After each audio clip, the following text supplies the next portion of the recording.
Hey folks, this is thier, and we're back playing some more World of Tanks.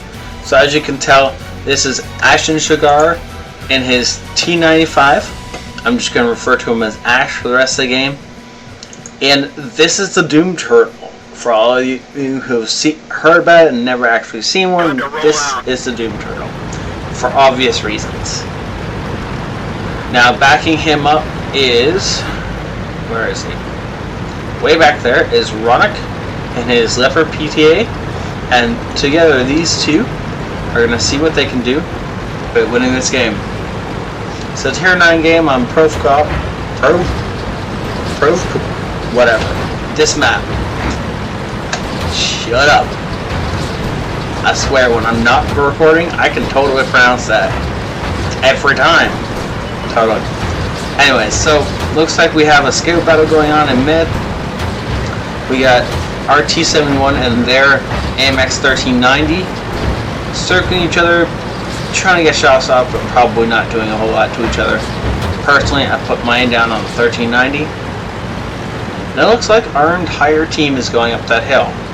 Now this is an encounter battle, not a standard battle. So understandably we want to take that hill and hold it. But if we don't have people... If we don't have people holding the 1-2 line, then this battle is going to not go all that well, and it's probably going to lose. So we do have a Leopard and a few other tanks up there. That's good. Looks like someone on their team has already gotten to the hill. I want to see what that is. Oh, it's a Leopard PT A, of course. There's a M103 on its way. So Ash is turning, see if he can get a shot. Ooh, nope, not gonna be able to get a shot. Unfortunately, the Doom Turtle does not have the speed to. Ooh, wait, is that M1? If he peeks over that ridge again, then Ash is gonna hit him and make him, well, hurt. Looks like the T-71 is nicking at the back end of the M103 and just causing him problems and trouble. Ever really doing anything real to him. Ash is having trouble moving forward. He doesn't really want to leave the guys on the 0 line on his flank. They will destroy him. And just now, for the first time in this game, he just got lit. I assume it was by the Pershing or something else on that hill, but don't really know. I got a good shot into the Pershing. Make him regret sticking his turret up there. Now, as much as the Pershing wasn't trying to shoot at Ash, he was sticking his turret up to shoot at someone else up on the hill, and so he had to get shot. We can't have them pushing through our team. Not only would it be bad for the enemy heavies to get on top of our mediums who are up there, but really that's a fairly large contingent of the enemy team, and it really does need to get stopped right now before they work their way all the way up.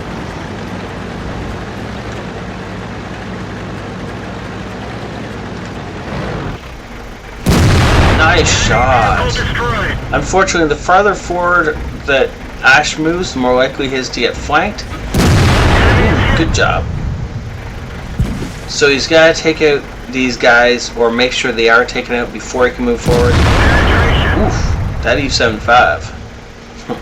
He went from half health to almost dead.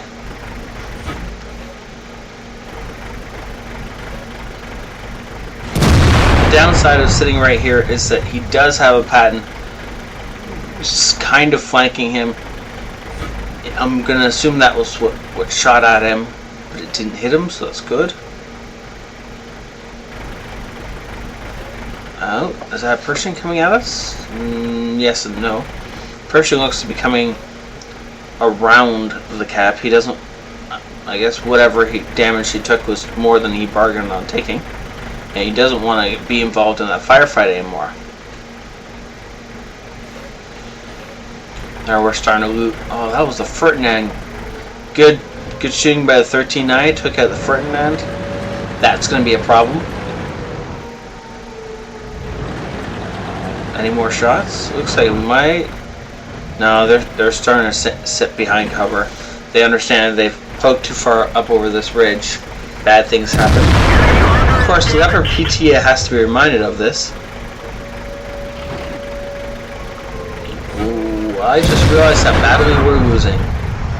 Thanks to Ash's shot just then, it took it from 2 to 6 to 3 to 6. So we're now, yeah, we're still losing it pretty badly. The upside is that we've taken out 3 of their tier 9s, whereas they've only taken out 2 of ours and a bunch of our tier 8s. I mean, if you can consider that an upside. Apparently the enemy ISA is not happy. I'm gonna guess he bounced on.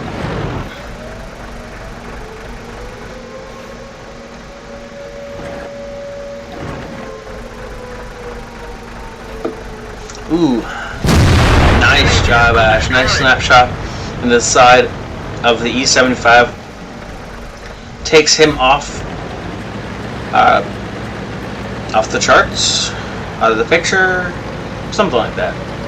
So now there's only the IS-8 over there, and Ash isn't particularly worried about being shot inside by the IS-8. The IS-8 has enough to concentrate on in front of him that it allows Ash to push into the cap circle. Now there's 2 reasons Ash is up this far. First off, he wants to start to see what's past the cap circle, and second off, he really does need to put himself in the cap circle to make sure that his team doesn't feel any more pressure than they need to. With the cap no longer rising, Ash's team can start to concentrate on winning the fight instead of desperately trying to get to the cap. Now the IS-8 is dead. That frees Ronnok up to come down and pass. Well, come down and scout the 0 line. I assume he's going to go after the ISU, but we'll see. It is Ronnok. He tends to know what he's doing.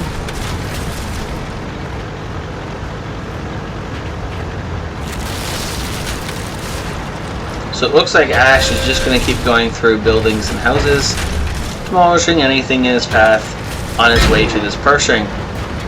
That was something I shot him. It wasn't very big. Maybe the T-94. No, this should be on the other side of the map.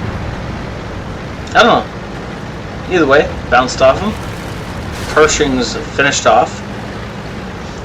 Apparently telling Ash he can have it. Ooh.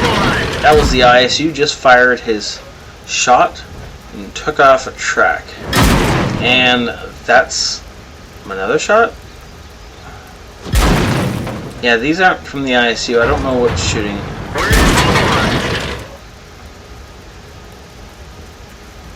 Ash is apparently looking around trying to figure out what's shooting as well. Oh.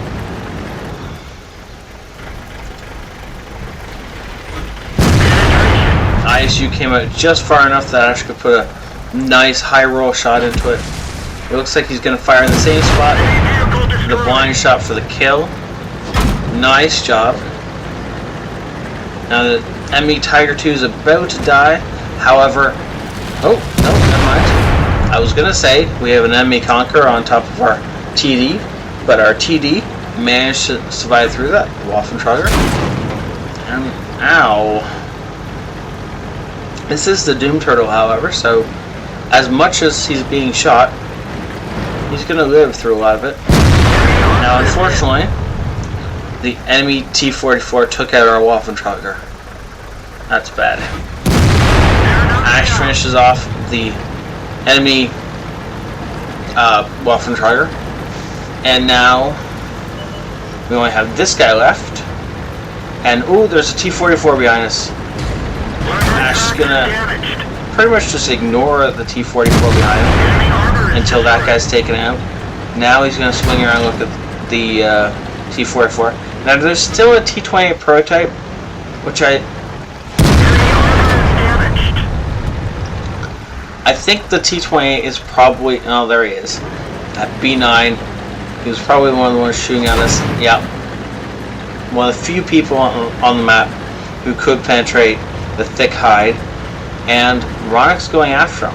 And at this point in time, Ronnok doesn't have a single kill yet, and Ash is on 7 kills. So if Ronnok is feeling really kind, he might give this last kill to Ash for the Rattly Altars. Or maybe not. We'll see.